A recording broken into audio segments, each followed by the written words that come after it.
ನನ್ನ ಪ್ರಿಯ ದೇಶವಾಸಿಗಳೇ, ನಿಮ್ಮೆಲ್ಲರೊಂದಿಗೆ ಮನದ ಮಾತಿನಲ್ಲಿ ಬೆರೆಯುವುದು, ನಿಮ್ಮಿಂದ ಕಲಿಯುವುದು ಮತ್ತು ನಮ್ಮ ದೇಶದ ಜನರ ಸಾಧನೆಗಳ ಬಗ್ಗೆ ತಿಳಿದುಕೊಳ್ಳುವುದು ನಿಜಕ್ಕೂ ನನಗೆ ತುಂಬಾ ಆನಂದದಾಯಕ ಅನುಭವವನ್ನು ನೀಡುತ್ತದೆ.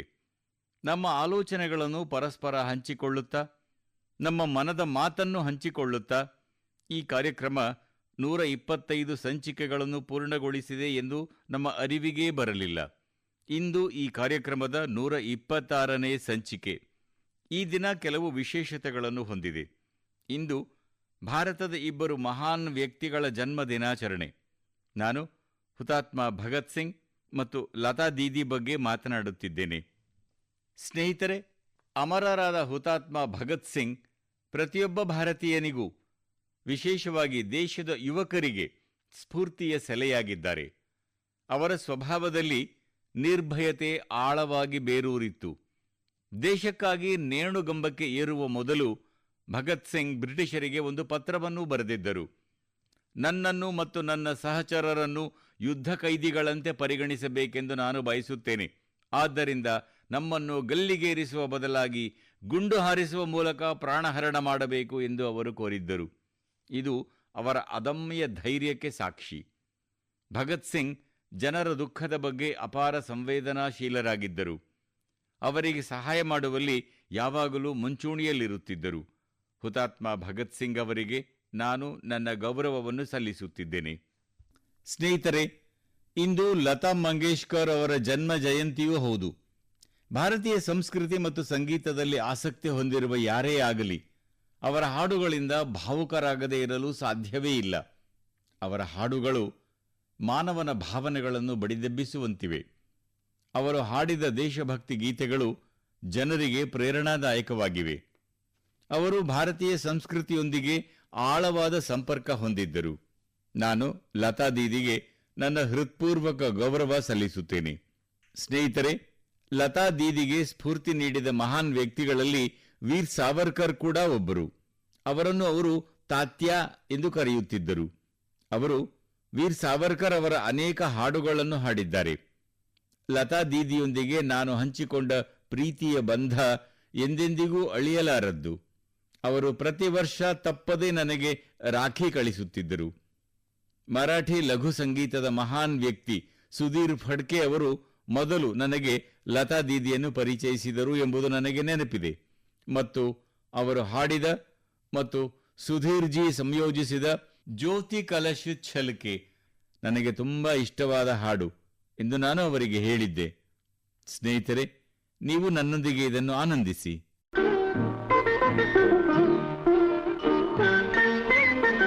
ಜ್ಯೋತಿ ಕಲಶ ಛಲ್ಕೆ, ಜ್ಯೋತಿ ಕಲಶ ಛಲ್ಕೆ, ಜ್ಯೋತಿ ಕಲಶ ಛಲ್ಕೆ, ಜ್ಯೋತಿ ಕಲಶ ಛಲ್ಕೆ. वे गुलाबी लाल सुनहरे रंग दल बादल के, ज्योति कलश छलके.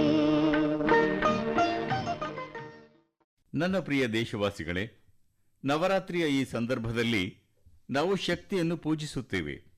ನಾವು ನಾರಿ ಶಕ್ತಿಯ ಉತ್ಸವವನ್ನು ಆಚರಿಸುತ್ತೇವೆ.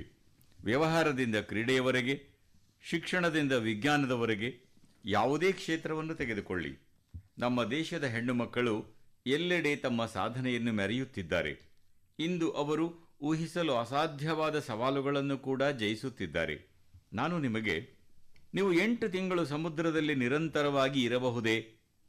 ನೀವು ಹಾಯಿ ದೋಣಿಯಲ್ಲಿ, ಅಂದರೆ ಗಾಳಿಯ ವೇಗದಲ್ಲಿ ಮುನ್ನಡೆಯುವ ದೋಣಿಯಲ್ಲಿ, ಅದು ಕೂಡ ಸಮುದ್ರದಲ್ಲಿನ ಹವಾಮಾನ ಯಾವುದೇ ಸಮಯದಲ್ಲಿ ಉಲ್ಬಣಿಸಬಹುದಾದ ಸ್ಥಿತಿಯಲ್ಲಿ 50,000 ಕಿಲೋಮೀಟರ್ ಪ್ರಯಾಣಿಸಬಹುದೇ ಎಂಬ ಪ್ರಶ್ನೆಯನ್ನು ಕೇಳಿದರೆ, ನೀವು ಇದನ್ನು ಮಾಡುವ ಮೊದಲು 1000 ಬಾರಿ ಯೋಚಿಸುತ್ತೀರಿ.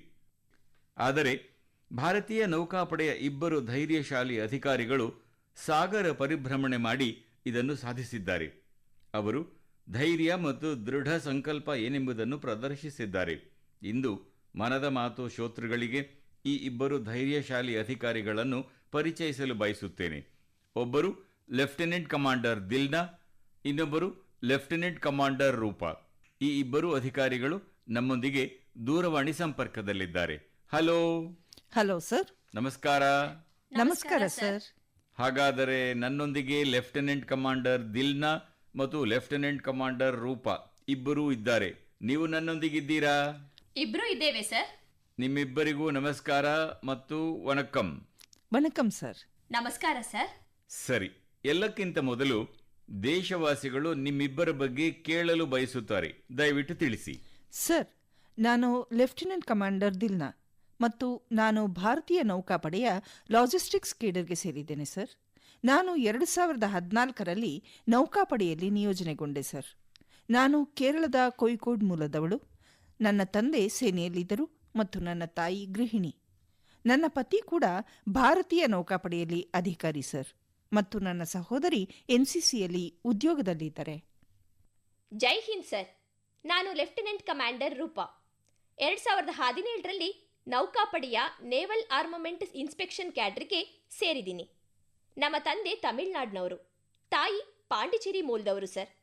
ನಮ್ಮ ತಂದೆ ವಾಯುಪಡೆಯಲ್ಲಿದ್ದವರು. ಹಾಗಾಗಿ ಸೇನೆ ಸೇರೋದಕ್ಕೆ ಅವರಿಂದಾನೇ ನಾನು ಸ್ಫೂರ್ತಿಯನ್ನು ಪಡೆದುಕೊಂಡೆ. ನನ್ನ ತಾಯಿ ಗೃಹಿಣಿ. ಸರಿ ದಿಲ್ನಾ ಮತ್ತು ರೂಪಾ, ಸಾಗರ ಸುತ್ತುವ ನಿಮ್ಮ ಅನುಭವದ ಬಗ್ಗೆ ದೇಶ ಕೇಳಬಯಸುತ್ತದೆ. ಇದು ಸುಲಭದ ಕೆಲಸ ಅಲ್ಲ. ನೀವು ಅನೇಕ ತೊಂದರೆಗಳನ್ನು ಎದುರಿಸಿರಬೇಕು, ಅನೇಕ ಸಮಸ್ಯೆಗಳನ್ನು ನಿವಾರಿಸಬೇಕಾಗಿ ಬಂದಿರಬಹುದು ಎಂದು ಖಂಡಿತ ನನಗೆ ಗೊತ್ತು. ಹೌದು ಸರ್. ಜೀವನದಲ್ಲಿ ಒಮ್ಮೆ ಆದರೂ ನಮ್ಮ ಜೀವನವನ್ನೇ ಬದಲಾಯಿಸುವಂಥ ಅವಕಾಶ ನಮಗೆ ಲಭಿಸುತ್ತೆ ಅಂತ ನಾನು ನಿಮಗೆ ಹೇಳಲು ಬಯಸ್ತೇನೆ ಸರ್. ಈ ಸರ್ಕಮ್ ನ್ಯಾವಿಗೇಷನ್ ಅನ್ನೋದು ಭಾರತೀಯ ನೌಕಾಪಡೆ ಮತ್ತು ಭಾರತ ಸರ್ಕಾರ ನಮಗೆ ನೀಡಿದ ಒಂದು ಅವಕಾಶವಾಗಿತ್ತು. ಈ ಸಾಹಸ ಯಾತ್ರೆಯಲ್ಲಿ ನಾವು ಸುಮಾರು 47,500 ಕಿಲೋಮೀಟರ್ ಪ್ರಯಾಣಿಸಿದ್ದೇವೆ ಸರ್. ನಾವು ಅಕ್ಟೋಬರ್ 2, 2024ರಂದು ಗೋವಾದಿಂದ ಹೊರಟು ಮೇ 29, 2025ರಂದು ಹಿಂದಿರುಗಿದೆವು. ಈ ಸಾಹಸ ಯಾತ್ರೆಯನ್ನು ಪೂರ್ಣಗೊಳಿಸಲು ನಮಗೆ 238 ದಿನಗಳು ಬೇಕಾಯಿತು ಸರ್. 238 ದಿನಗಳವರೆಗೆ ಈ ಬೋಟಿನಲ್ಲಿ ನಾವಿಬ್ಬರೇ ಇದ್ದೆವು ಸರ್. ಓಹೋ ಸರ್, ನಾವು 3 ವರ್ಷಗಳ ಕಾಲ ದಂಡಯಾತ್ರೆಗೆ ಸಿದ್ಧತೆ ನಡೆಸಿದ್ದೆವು. ನ್ಯಾವಿಗೇಷನ್ನಿಂದ ಹಿಡಿದು ಸಂವಹನ, ತುರ್ತು ಸಾಧನಗಳ ನಿರ್ವಹಣೆ, ಡ್ರೈವಿಂಗ್ ಮಾಡೋದು ಮತ್ತು ದೋಣಿಯಲ್ಲಿ ಯಾವುದೇ ರೀತಿಯ ತುರ್ತು ಪರಿಸ್ಥಿತಿ ಎದುರಾಗಲಿ, ಉದಾಹರಣೆಗೆ ವೈದ್ಯಕೀಯ ತುರ್ತು ಸ್ಥಿತಿಯಾಗಿರಬಹುದು, ಅದನ್ನು ಹೇಗೆ ನಿಭಾಯಿಸೋದು ಅನ್ನೋದರವರೆಗೆ ಎಲ್ಲದರ ಬಗ್ಗೆ ಭಾರತೀಯ ನೌಕಾಪಡೆ ನಮಗೆ ತರಬೇತಿ ನೀಡಿತು ಸರ್. ಈ ಪ್ರವಾಸದ ಅತ್ಯಂತ ಸ್ಮರಣೀಯ ಕ್ಷಣದ ಬಗ್ಗೆ ನಾನು ಹೇಳಬಯಸ್ತೇನೆ ಸರ್. ನಾವು ಪಾಯಿಂಟ್ ನೀಮೋದಲ್ಲಿ ಭಾರತೀಯ ಧ್ವಜವನ್ನು ಹಾರಿಸಿದೆವು ಸರ್. ಪಾಯಿಂಟ್ ನೀಮೋ ವಿಶ್ವದ ಅತ್ಯಂತ ದೂರದ ಸ್ಥಳವಾಗಿದೆ ಸರ್. ಅದಕ್ಕೆ ಹತ್ತಿರದಲ್ಲಿ ಯಾರಾದರೂ ಮನುಷ್ಯರಿದ್ದಾರೆ ಅಂದರೆ ಅದು ಅಂತಾರಾಷ್ಟ್ರೀಯ ಬಾಹ್ಯಾಕಾಶ ನಿಲ್ದಾಣದಲ್ಲಿ ಮಾತ್ರ. ನಾವು ಹಾಯಿ ದೋಣಿಯಲ್ಲಿ ಅಲ್ಲಿಗೆ ತಲುಪಿದ ಪ್ರಥಮ ಭಾರತೀಯ, ಮೊದಲ ಏಷ್ಯನ್ ಮತ್ತು ವಿಶ್ವದ ಮೊದಲ ವ್ಯಕ್ತಿಯಾಗಿದ್ದೇವೆ ಸರ್. ಇದು ನಮಗೆ ಅತ್ಯಂತ ಹೆಮ್ಮೆಯ ವಿಷಯ ಸರ್. ವಾಹ್, ನಿಮಗೆ ಅನಂತ ಅಭಿನಂದನೆಗಳು. ಧನ್ಯವಾದಗಳು ಸರ್. ನಿಮ್ಮ ಸ್ನೇಹಿತೆ ಕೂಡ ಏನನ್ನಾದರೂ ಹೇಳ ಬಯಸ್ತಾರಾ? ಸರ್, ಹಾಯಿ ದೋಣಿಯಲ್ಲಿ ಜಗತ್ತನ್ನ ಸುತ್ತಿದ ಜನರ ಸಂಖ್ಯೆ ಮೌಂಟ್ ಎವರೆಸ್ಟ್ ತಲುಪಿದ ಜನರ ಸಂಖ್ಯೆಗಿಂತ ಬಹಳ ಕಡಿಮೆ ಅಂತ ನಾನು ಹೇಳೋದಕ್ಕೆ ಬಯಸ್ತೇನೆ. ವಾಸ್ತವವಾಗಿ ಈ ಹಾಯಿ ದೋಣಿಯಲ್ಲಿ ಏಕಾಂಗಿಯಾಗಿ ಜಗತ್ತನ್ನ ಸುತ್ತಿದ ಜನರ ಸಂಖ್ಯೆ ಬಾಹ್ಯಾಕಾಶಕ್ಕೆ ಹೋದ ಜನರ ಸಂಖ್ಯೆಗಿಂತನೂ ಸಹ ಬಹಳ ಕಡಿಮೆ. ಸರಿ, ಇಂತಹ ಕ್ಲಿಷ್ಟವಾದ ಪ್ರಯಾಣಕ್ಕೆ ಬಹಳಷ್ಟು ಟೀಮ್ ವರ್ಕ್ ಅವಶ್ಯಕತೆ ಇದೆ. ತಂಡದಲ್ಲಿ ನೀವು ಇಬ್ಬರು ಅಧಿಕಾರಿಗಳು ಮಾತ್ರ ಇದ್ದಿರಿ. ಸಿದ್ಧತೆ ಎಲ್ಲವನ್ನ ಹೇಗೆ ನಿಭಾಯಿಸಿದಿರಿ? ಹೌದು ಸರ್, ಇಂಥ ಪ್ರಯಾಣಕ್ಕಾಗಿ ನಾವಿಬ್ಬರು ಒಟ್ಟಿಗೆ ಶ್ರಮಿಸಬೇಕಾಗಿತ್ತು. ಲೆಫ್ಟಿನೆಂಟ್ ಕಮಾಂಡರ್ ದಿಲ್ನಾ ಅವರು ಹೇಳಿದ ಹಾಗೆ ಈ ಸಾಧನೆಯ ಹಾದಿಯಲ್ಲಿ ದೋಣಿಯಲ್ಲಿ ನಾವಿಬ್ಬರು ಮಾತ್ರ ಇದ್ವು. ಮತ್ತೆ ನಾನು ದೋಣಿ ರಿಪೇರಿ ಮಾಡೋಳಾಗಿ, ಎಂಜಿನ್ ಮೆಕ್ಯಾನಿಕ್ ಆಗಿ, ಸೇಲ್ ಮೇಕರ್ ಆಗಿ, ವೈದ್ಯಕೀಯ ಸಹಾಯಕಿಯಾಗಿ, ಅಡುಗೆಯವಳಾಗಿ, ಕ್ಲೀನರ್, ಡೈವರ್, ನ್ಯಾವಿಗೇಟರ್ ಹಾಗೆ ಎಲ್ಲ ಪಾತ್ರಗಳನ್ನು ಒಟ್ಟೊಟ್ಟಿಗೆ ನಿರ್ವಹಿಸಬೇಕಾಗ್ತಾ ಇತ್ತು. ನಮ್ಮ ಭಾರತೀಯ ನೌಕಾಪಡೆಯು ನಮ್ಮ ಈ ಸಾಧನೆಯಲ್ಲಿ ಬಹಳ ದೊಡ್ಡ ಕೊಡುಗೆಯನ್ನ ನೀಡಿದೆ. ನಮಗೆ ಎಲ್ಲ ರೀತಿಯಲ್ಲೂ ಸಹ ತರಬೇತಿಯನ್ನ ಕೊಟ್ಟಿದೆ ಸರ್. ವಾಸ್ತವವಾಗಿ 4 ವರ್ಷಗಳಿಂದ ನಾವು ಒಟ್ಟಿಗೆ ನೌಕಾಯಾನ ಮಾಡ್ತಾ ಇದ್ದೀವಿ. ಹಾಗಾಗಿ ನಮಗೆ ಪರಸ್ಪರರ ಸಾಮರ್ಥ್ಯ ಮತ್ತು ದೌರ್ಬಲ್ಯಗಳ ಬಗ್ಗೆ ಚೆನ್ನಾಗಿ ಗೊತ್ತಿದೆ. ಅದಕ್ಕಾಗಿಯೇ ನಾವು ಎಲ್ಲರಿಗೂ ಹೇಳೋದೇನಪ್ಪಾ ಅಂದ್ರೆ, ನಮ್ಮ ದೋಣಿಯಲ್ಲಿ ಯಾವತ್ತಿಗೂ ವಿಫಲವಾಗದ ಏಕೈಕ ಸಾಧನ ಅಂದ್ರೆ ಅದು ನಮ್ಮ ಟೀಮ್ ವರ್ಕ್. ಹೋ ಸರಿ. ಹವಾಮಾನ ವೈಪರೀತ್ಯದಲ್ಲಿ ನೀವು ಪರಿಸ್ಥಿತಿಯನ್ನು ಹೇಗೆ ನಿಭಾಯಿಸುತ್ತಿದ್ದಿರಿ? ಏಕೆಂದರೆ ಸಮುದ್ರದಲ್ಲಿ ಊಹಿಸಲಾಗದಷ್ಟು ಪ್ರಮಾಣದಲ್ಲಿ ಹವಾಮಾನ ಬದಲಾಗುತ್ತಾ ಇರುತ್ತೆ. ಸರ್, ನಮ್ಮ ಪ್ರಯಾಣದಲ್ಲಿ ಬಹಳಷ್ಟು ಪ್ರತಿಕೂಲ ಸವಾಲುಗಳಿದ್ವು. ಈ ಯಾನದಲ್ಲಿ ನಾವು ಎಲ್ಲಾ ಸವಾಲುಗಳನ್ನು ಎದುರಿಸಬೇಕಾಗಿತ್ತು. ವಿಶೇಷವಾಗಿ ದಕ್ಷಿಣ ಸಾಗರದಲ್ಲಿ ಹವಾಮಾನ ಯಾವಾಗಲೂ ತೀವ್ರವಾಗಿರುತ್ತೆ. ನಾವು 3 ಚಂಡಮಾರುತಗಳನ್ನ ಎದುರಿಸುವಂಥ ಸಂದರ್ಭ ಕೂಡ ಬಂದಿತ್ತು. ನಮ್ಮ ದೋಣಿ ಕೇವಲ 17 ಮೀಟರ್ ಉದ್ದ, 5 ಮೀಟರ್ ಅಗಲ ಇತ್ತು. ಆದರೆ ಕೆಲವೊಂದು ಸಾರಿ 3 ಅಂತಸ್ತಿನ ಕಟ್ಟಡಕ್ಕಿಂತ ದೊಡ್ಡದಾದ ಅಲೆಗಳು ಬರ್ತಾ ಇದ್ವು ಸರ್. ನಮ್ಮ ಪ್ರಯಾಣದಲ್ಲಿ ನಾವು ತೀವ್ರವಾದ ಉಷ್ಣ ಮತ್ತು ತೀವ್ರವಾದ ಶೀತ ಎರಡನ್ನೂ ಎದುರಿಸಿದ್ದೀವಿ. ಸರ್, ನಾವು ಅಂಟಾರ್ಕ್ಟಿಕಾದಲ್ಲಿ ನೌಕಾಯಾನ ಮಾಡೋವಾಗ 1 ಡಿಗ್ರಿ ಸೆಲ್ಸಿಯಸ್ ತಾಪಮಾನ ಇರ್ತಾ ಇತ್ತು ಮತ್ತು ಗಾಳಿ ಗಂಟೆಗೆ 90 ಕಿಲೋಮೀಟರ್ ವೇಗದಲ್ಲಿ ಬೀಸ್ತಾ ಇತ್ತು. ಎರಡನ್ನೂ ನಾವು ಏಕಕಾಲದಲ್ಲಿ ಎದುರಿಸಬೇಕಾಗಿತ್ತು. ಶೀತದಿಂದ ನಮ್ಮನ್ನ ರಕ್ಷಿಸಿಕೊಳ್ಳೋದಕ್ಕೆ ನಾವು ಒಟ್ಟಿಗೆ 6 ರಿಂದ 7 ಪದರಗಳ ಬಟ್ಟೆಗಳನ್ನು ಧರಿಸ್ತಾ ಇದ್ವು. ಅಂಥ 7 ಪದರಗಳ ಬಟ್ಟೆಗಳ ಜೊತೆಗೆ ನಾವು ಇಡೀ ದಕ್ಷಿಣ ಸಾಗರವನ್ನ ದಾಟಿದ್ವಿ ಸರ್. ಕೆಲವೊಮ್ಮೆ ನಾವು ಗ್ಯಾಸ್ ಸ್ಟವ್ ಶಾಖದಿಂದ ನಮ್ಮ ಕೈಗಳನ್ನ ಬೆಚ್ಚಗಾಗಿಸ್ಕೊಳ್ತಾ ಇದ್ವಿ ಸರ್.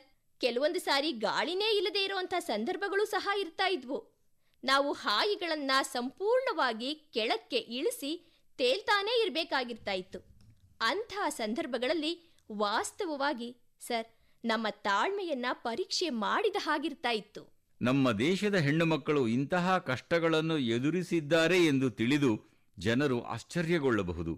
ಈ ಯಾತ್ರೆಯ ಸಮಯದಲ್ಲಿ ನೀವು ಬೇರೆ ಬೇರೆ ದೇಶಗಳಲ್ಲಿ ಉಳಿದುಕೊಳ್ಳುತ್ತಿದ್ದಿರಿ.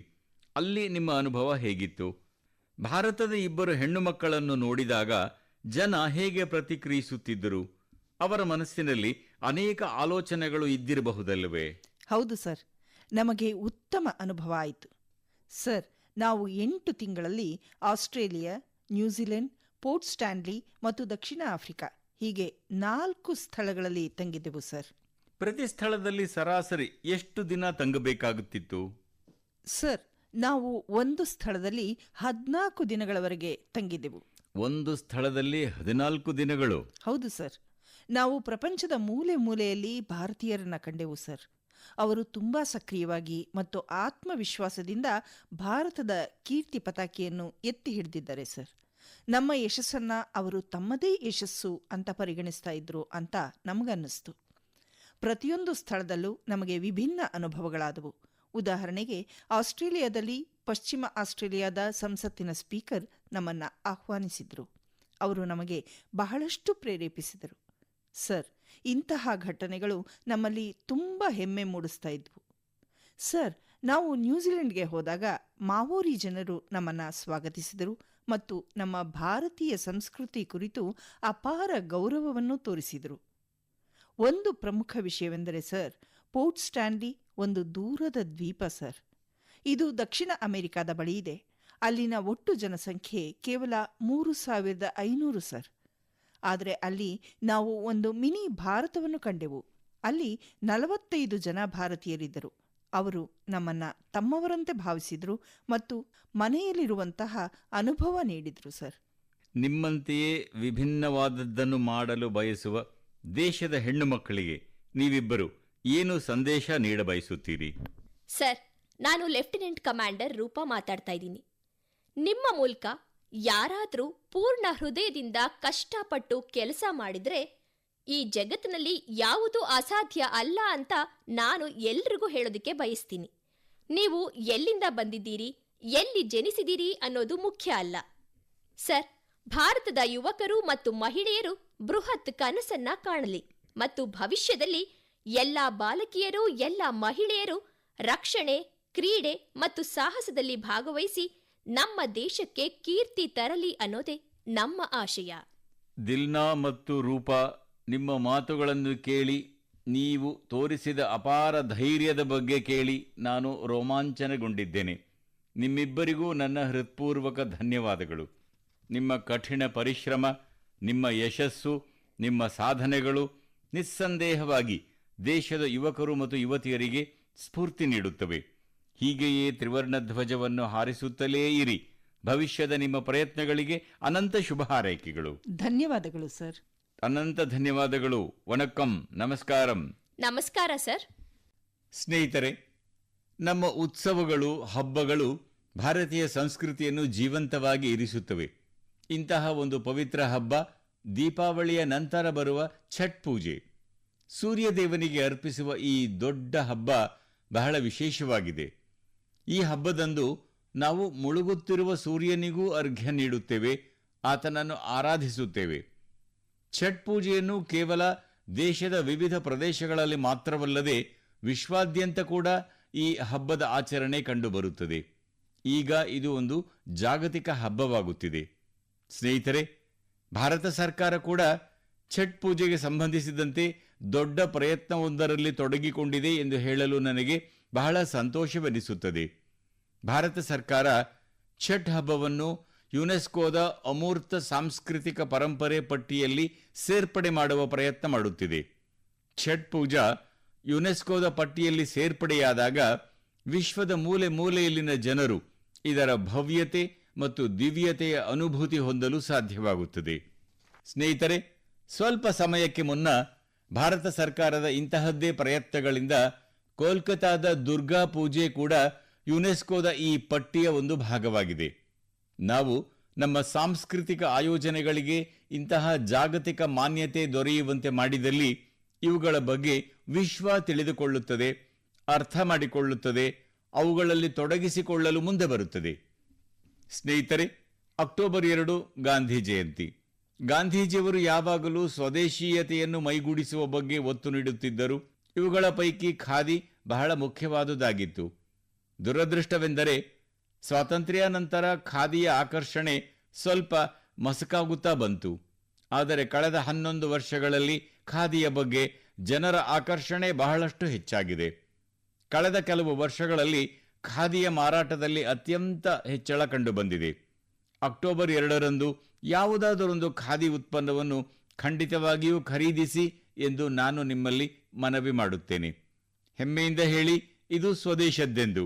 ಇದನ್ನು ಸಾಮಾಜಿಕ ಮಾಧ್ಯಮ #ವೋಕಲ್4ಲೋಕಲ್ ಇದರಲ್ಲಿ ಹಂಚಿಕೊಳ್ಳಿ. ಸ್ನೇಹಿತರೆ, ಖಾದಿಯಂತೆಯೇ ನಮ್ಮ ಕೈಮಗ್ಗ ಮತ್ತು ಕರಕುಶಲ ವಲಯದಲ್ಲಿ ಕೂಡ ಸಾಕಷ್ಟು ಬದಲಾವಣೆಗಳಾಗಿರುವುದು ಕಂಡುಬರುತ್ತಿದೆ. ಇಂದು ನಮ್ಮ ದೇಶದಲ್ಲಿ ಇಂತಹ ಅನೇಕ ಉದಾಹರಣೆಗಳು ನಮ್ಮ ಮುಂದೆ ಬರುತ್ತಿವೆ. ಪರಂಪರೆ ಮತ್ತು ನಾವೀನ್ಯತೆಯನ್ನು ಒಟ್ಟಿಗೆ ಜೋಡಿಸಿದರೆ ಅದ್ಭುತ ಪರಿಣಾಮ ದೊರೆಯಬಹುದೆಂದು ಈ ಉದಾಹರಣೆಗಳು ನಮಗೆ ಹೇಳುತ್ತಿವೆ. ಇಂತಹದ್ದೇ ಒಂದು ಉದಾಹರಣೆ ತಮಿಳುನಾಡಿನ ಯಾಳ್ ನ್ಯಾಚುರಲ್ಸ್ನದ್ದಾಗಿದೆ. ಇಲ್ಲಿ ಅಶೋಕ್ ಜಗದೀಶನ್ ಮತ್ತು ಪ್ರೇಮ್ ಸೆಲ್ವರಾಜ್ ಅವರು ಕಾರ್ಪೊರೇಟ್ ಉದ್ಯೋಗ ತ್ಯಜಿಸಿ ಒಂದು ಹೊಸ ಉಪಕ್ರಮ ಕೈಗೊಂಡರು. ಅವರು ಹುಲ್ಲು ಮತ್ತು ಬಾಳೆಯ ನಾರಿನಿಂದ ಯೋಗ ಮ್ಯಾಟ್ ತಯಾರಿಸಿದರು. ಗಿಡಗಳ ಬಣ್ಣದಿಂದ ಬಟ್ಟೆಗಳಿಗೆ ಬಣ್ಣ ಹಾಕಿದರು. 200 ಕುಟುಂಬಗಳಿಗೆ ತರಬೇತಿ ನೀಡಿ ಅವರಿಗೆ ಉದ್ಯೋಗ ಒದಗಿಸಿದರು. ಜಾರ್ಖಂಡ್ನ ಆಶೀಶ್ ಸತ್ಯವ್ರತ್ ಸಾಹು ಅವರು ಜೋಹರ್ ಗ್ರಾಮ್ ಬ್ರ್ಯಾಂಡ್ ಮೂಲಕ ಬುಡಕಟ್ಟು ನೇಯ್ಗೆ ಮತ್ತು ಉಡುಪುಗಳನ್ನು ಜಾಗತಿಕ ವೇದಿಕೆಗೆ ತಲುಪಿಸಿದರು. ಅವರ ಪ್ರಯತ್ನಗಳಿಂದ ಇಂದು ಜಾರ್ಖಂಡ್ನ ಸಾಂಸ್ಕೃತಿಕ ಪರಂಪರೆಯನ್ನು ಇತರ ದೇಶಗಳ ಜನರು ಕೂಡ ತಿಳಿದುಕೊಳ್ಳುತ್ತಿದ್ದಾರೆ. ಬಿಹಾರದ ಮಧುಬನಿ ಜಿಲ್ಲೆಯ ಸ್ವೀಟಿ ಕುಮಾರ್ ಅವರು ಸಂಕಲ್ಪ್ ಕ್ರಿಯೇಷನ್ ಆರಂಭಿಸಿದರು.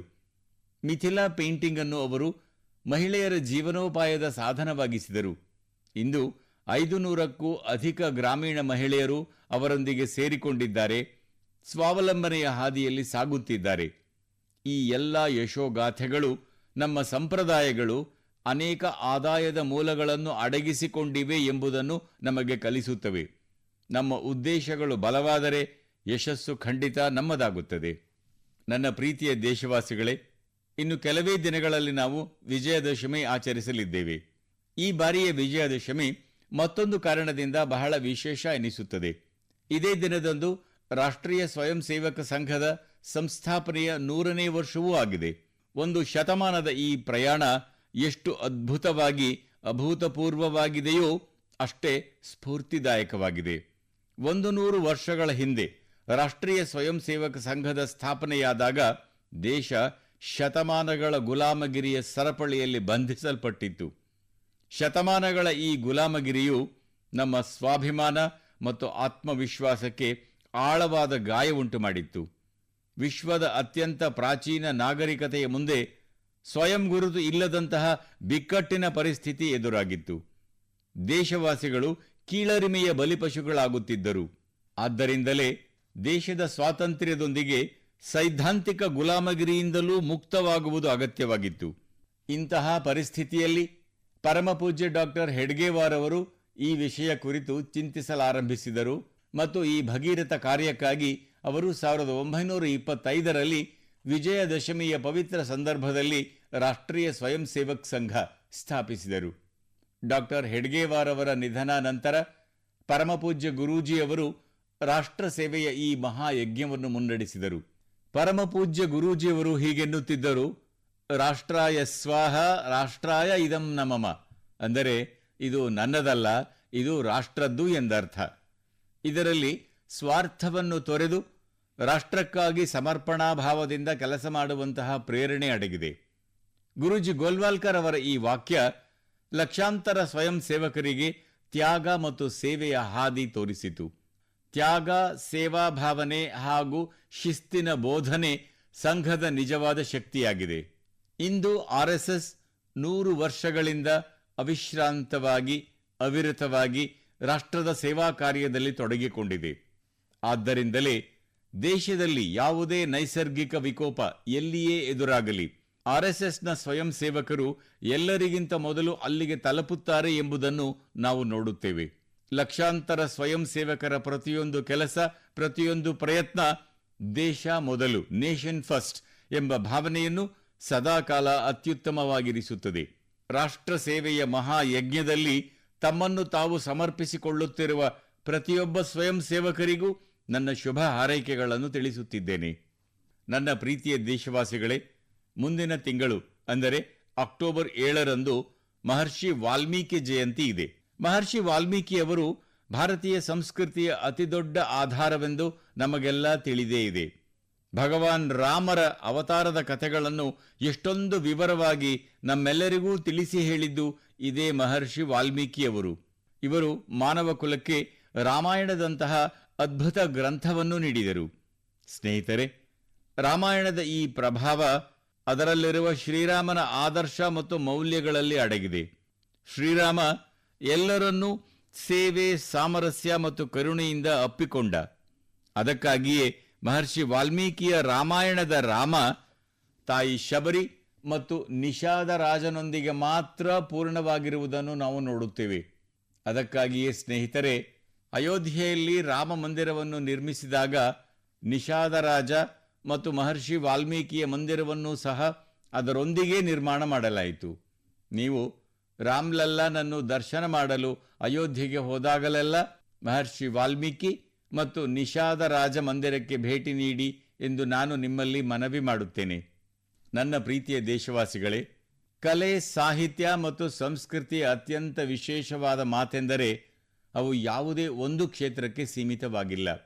ಇದರ ಪರಿಮಳ ಎಲ್ಲ ಮಿತಿಗಳನ್ನು ದಾಟಿ ಜನರ ಹೃದಯಗಳನ್ನು ಸ್ಪರ್ಶಿಸುತ್ತದೆ.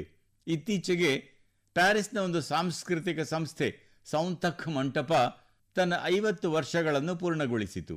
ಈ ಕೇಂದ್ರ ಭಾರತೀಯ ನೃತ್ಯವನ್ನು ಜನಪ್ರಿಯಗೊಳಿಸುವಲ್ಲಿ ತನ್ನ ವಿಸ್ತೃತ ಕೊಡುಗೆ ನೀಡಿದೆ. ಇದನ್ನು ಮಿಲೇನಾ ಸಾಲ್ವಿನಿ ಅವರು ಸ್ಥಾಪಿಸಿದರು. ಅವರನ್ನು ಕೆಲ ವರ್ಷಗಳ ಹಿಂದೆ ಪದ್ಮಶ್ರೀ ಪ್ರಶಸ್ತಿ ನೀಡಿ ಸನ್ಮಾನಿಸಲಾಯಿತು. ನಾನು ಸೌಂತಖ್ ಮಂಟಪದೊಂದಿಗೆ ಕೈಜೋಡಿಸಿರುವ ಎಲ್ಲರನ್ನೂ ಹೃತ್ಪೂರ್ವಕವಾಗಿ ಅಭಿನಂದಿಸುತ್ತೇನೆ. ಭವಿಷ್ಯದ ಅವರ ಪ್ರಯತ್ನಗಳಿಗಾಗಿ ಶುಭ ಹಾರೈಸುತ್ತೇನೆ. ಸ್ನೇಹಿತರೆ, ನಾನು ಈಗ ನಿಮಗೆ 2 ಚಿಕ್ಕ ಆಡಿಯೋ ಕ್ಲಿಪ್ ಕೇಳಿಸುತ್ತೇನೆ. ದಯವಿಟ್ಟು ಗಮನ ಕೊಟ್ಟು ಆಲಿಸಿ. ದಯಾಲು ಸಿತಕಿನ್ ಸಿತನಾ ಮಿನಿಹ ಕೌರುಂದೋ ಮಸಬಂದೆ ಮಿನಿಹ ಮಿನಿಹ ಗನ ಸೊಂದಿನೆ ನೇನುವೆದೋ ಬಿಂದ ಕುದುಸಿತುವೆ ದಯಾಲು ಸಿತಕಿನ್ ಸಿತನಾ ಮಿನಿಹ ಕೌರುಂದೋ ಮಸ ಬಂದೆ ಮಿನಿಹ ಗನಸೊಂದಿನೇ. ಈಗ ಎರಡನೇ ಕ್ಲಿಪ್ ಕೂಡ ಆಲಿಸಿ. மனிதனுக்காயில்லையே மற்றதுதான் இங்கு கவலைப்படும்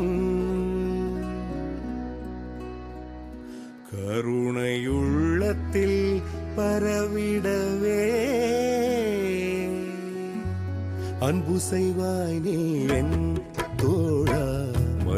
மனிதனுக்காயில்லையே மற்றதுதான் இங்கு கவலைப்படும் கருணையுள்ளத்தில் பரவிடவே. ಸ್ನೇಹಿತರೆ, ಭೂಪೇನ್ ಹಜಾರಿಕಾ ಅವರ ಹಾಡುಗಳು ಪ್ರಪಂಚದಾದ್ಯಂತ ವಿವಿಧ ದೇಶಗಳನ್ನು ಯಾವ ರೀತಿ ಒಂದಾಗಿಸುತ್ತವೆ ಎಂಬುದಕ್ಕೆ ಈ ಧ್ವನಿ ಸಾಕ್ಷಿಯಾಗಿದೆ. ವಾಸ್ತವದಲ್ಲಿ ಶ್ರೀಲಂಕಾದಲ್ಲಿ ಬಹಳ ಶ್ಲಾಘನೀಯ ಪ್ರಯತ್ನವನ್ನು ಮಾಡಲಾಗಿದೆ.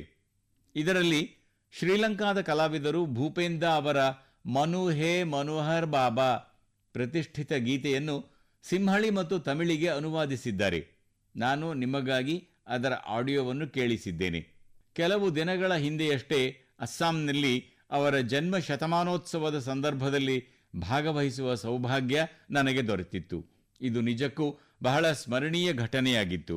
ಸ್ನೇಹಿತರೆ, ಅಸ್ಸಾಂ ಇಂದು ಭೂಪೇನ್ ಹಜಾರಿಕಾ ಅವರ ಜನ್ಮ ಶತಮಾನೋತ್ಸವ ಆಚರಿಸುತ್ತಿರುವ ಸಂದರ್ಭದಲ್ಲಿಯೇ ಕೆಲವು ದಿನಗಳ ಹಿಂದೆ ಒಂದು ದುಃಖದ ಸಂಗತಿಯೂ ನಡೆಯಿತು. ಜುಬಿನ್ ಗಾರ್ಗ್ ಅವರ ಅಕಾಲಿಕ ನಿಧನದಿಂದಾಗಿ ಜನ ಶೋಕದಲ್ಲಿದ್ದಾರೆ. ಜುಬಿನ್ ಗಾರ್ಗ್ ಅವರು ಪ್ರಸಿದ್ಧ ಜನಪ್ರಿಯ ಗಾಯಕರಾಗಿದ್ದು ದೇಶಾದ್ಯಂತ ಹೆಸರು ಮಾಡಿದ್ದರು. ಅವರು ಅಸ್ಸಾಂ ಸಂಸ್ಕೃತಿಯೊಂದಿಗೆ ಆಳವಾದ ಸಂಪರ್ಕ ಹೊಂದಿದ್ದರು. ಜುಬಿನ್ ಗಾರ್ಗ್ ನಮ್ಮ ನೆನಪುಗಳಲ್ಲಿ ಸದಾ ಉಳಿಯುತ್ತಾರೆ ಮತ್ತು ಅವರ ಸಂಗೀತ ಮುಂದಿನ ಪೀಳಿಗೆಯನ್ನು ಮೋಡಿ ಮಾಡುತ್ತಲೇ ಇರುತ್ತದೆ. ಜುಬಿನ್ ಗಾರ್ಗ್ ಆಸಿಲ್ ಅಹೋಮಾರ್ ಹಮೋಸಕೃತಿರ್ ಉಜ್ಜಾಲ್ ರತ್ನೋ ಜನೋತಾರ್ ಹೃದಯಾತ್ ತೇಯೋ ಹೃದಯ್ ಜಿಯಾಯ್ ಥಾಕಿಬೋ. ಅಂದರೆ ಜುಬಿನ್ ಅವರು ಅಸ್ಸಾಂ ಸಂಸ್ಕೃತಿಯ ಕೊಹಿನೂರ್ ವಜ್ರ, ಉಜ್ವಲ ರತ್ನ. ನಮ್ಮ ನಡುವಿನಿಂದ ಅವರು ದೈಹಿಕವಾಗಿ ದೂರವಾದರೂ ನಮ್ಮ ಹೃದಯಗಳಲ್ಲಿ ಅವರು ಚಿರಸ್ಥಾಯಿಯಾಗಿ ಉಳಿಯುತ್ತಾರೆ. ಸ್ನೇಹಿತರೆ, ನಮ್ಮ ದೇಶ ಕೆಲವೇ ದಿನಗಳ ಹಿಂದೆ ಮಹಾನ್ ವಿಚಾರವಾದಿ, ಚಿಂತಕ, ಲೇಖಕ, ಕಾದಂಬರಿಕಾರ ಡಾಕ್ಟರ್ ಎಸ್.ಎಲ್. ಭೈರಪ್ಪ ಅವರನ್ನು ಕೂಡ ಕಳೆದುಕೊಂಡಿತು. ನಾನು ಭೈರಪ್ಪ ಅವರೊಂದಿಗೆ ವೈಯಕ್ತಿಕ ಸಂಪರ್ಕ ಹೊಂದಿದ್ದೆ. ಹಲವಾರು ಸಂದರ್ಭಗಳಲ್ಲಿ ವಿವಿಧ ವಿಷಯಗಳ ಕುರಿತು ಗಂಭೀರ ಮಾತುಕತೆಗಳನ್ನು ಕೂಡ ನಾವು ನಡೆಸಿದ್ದೇವೆ. ಅವರ ಕೃತಿಗಳು ಯುವ ಪೀಳಿಗೆಯ ಚಿಂತನೆಗೆ ಮಾರ್ಗದರ್ಶನ ನೀಡುತ್ತಲೇ ಇರುತ್ತವೆ. ಅವರ ಕನ್ನಡ ಕೃತಿಗಳ ಅನೇಕ ಅನುವಾದ ಕೂಡ ಲಭ್ಯವಿವೆ. ನಮ್ಮ ಬೇರುಗಳು ಮತ್ತು ಸಂಸ್ಕೃತಿಯ ಬಗ್ಗೆ ಹೆಮ್ಮೆ ಪಡುವುದು ಎಷ್ಟು ಮುಖ್ಯ ಎಂಬುದನ್ನು ಅವರು ನಮಗೆ ಕಲಿಸಿದರು. ನಾನು ಎಸ್.ಎಲ್. ಭೈರಪ್ಪ ಅವರಿಗೆ ನನ್ನ ಹೃತ್ಪೂರ್ವಕ ಶ್ರದ್ಧಾಂಜಲಿ ಸಲ್ಲಿಸುತ್ತೇನೆ. ಯುವಜನತೆ ಅವರ ಕೃತಿಗಳನ್ನು ಓದಬೇಕೆಂದು ಮನವಿ ಮಾಡುತ್ತೇನೆ. ನನ್ನ ಪ್ರೀತಿಯ ದೇಶವಾಸಿಗಳೇ, ಮುಂಬರುವ ದಿನಗಳಲ್ಲಿ ಒಂದಾದ ನಂತರ ಒಂದರಂತೆ ಹಬ್ಬಗಳು ಮತ್ತು ಸಂತಸದ ಆಚರಣೆಗಳು ಬರಲಿವೆ. ಪ್ರತಿಯೊಂದು ಹಬ್ಬದಲ್ಲೂ ನಾವು ಸಾಕಷ್ಟು ಖರೀದಿಯನ್ನೂ ಮಾಡುತ್ತೇವೆ. ಈ ಬಾರಿಯಂತೂ GST ಉಳಿತಾಯ ಹಬ್ಬ ಕೂಡ ನಡೆಯುತ್ತಿದೆ. ಸ್ನೇಹಿತರೆ, ಒಂದು ಸಂಕಲ್ಪದೊಂದಿಗೆ ನೀವು ನಿಮ್ಮ ಹಬ್ಬವನ್ನು ಮತ್ತಷ್ಟು ವಿಶೇಷವಾಗಿಸಬಹುದು.